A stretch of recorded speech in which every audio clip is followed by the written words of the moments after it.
এই ভিডিওতে জেনে নেব বাংলা সাহিত্যের মনস্তাত্ত্বিক উপন্যাস, চেতনা প্রবাহমূলক উপন্যাস, আত্মজীবনীমূলক উপন্যাস ও কাব্য। তো বাংলা সাহিত্যের মনস্তাত্ত্বিক উপন্যাসগুলি কি কি?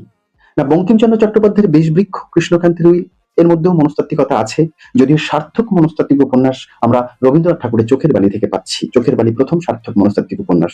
তারপরে আছে ঘরে বাইরে, চতুরঙ্গ, শরৎচন্দ্র চট্টোপাধ্যায়ের গৃহদাহ, মানিক বন্দ্যোপাধ্যায়ের পুতুল নাচের ইতিকথা, বুদ্ধদেব বসুর লাল মেঘ, কালো হাওয়া, তিথি দৌড়, গোপাল হালদারের একদা। বাংলা সাহিত্যের উল্লেখযোগ্য চেতনা প্রবাহমূলক উপন্যাসগুলি কি কি? না, ধৈর্যটি প্রসাদ মুখোপাধ্যায়ের ত্রয়ী উপন্যাস আছে, অন্তশীলা, আবর্ত, মোহনা বলে।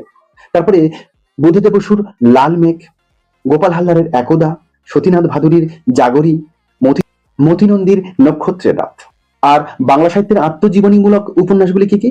শরৎচন্দ্র চট্টোপাধ্যায় শ্রীকান্ত, সতীনাথ ভাদুরী জাগরী, প্রেমাঙ্কুর আতর্থী